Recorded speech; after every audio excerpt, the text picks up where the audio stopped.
sometimes I imagine it like a metaphor of a gem, you know, like you can have a raw stone that has a certain kind of beauty to it, but it doesn't gain that strange value of a gem until it's cut, you know, it's cut, that a facet is put on it. And that quality that a gem has of kind of holding a light inside it in this really remarkable way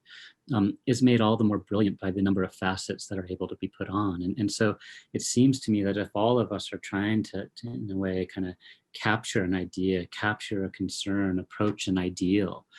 that the more facets we're able to have that allow that light to come in and become mutually comprehensible to all of us, the better we're actually doing.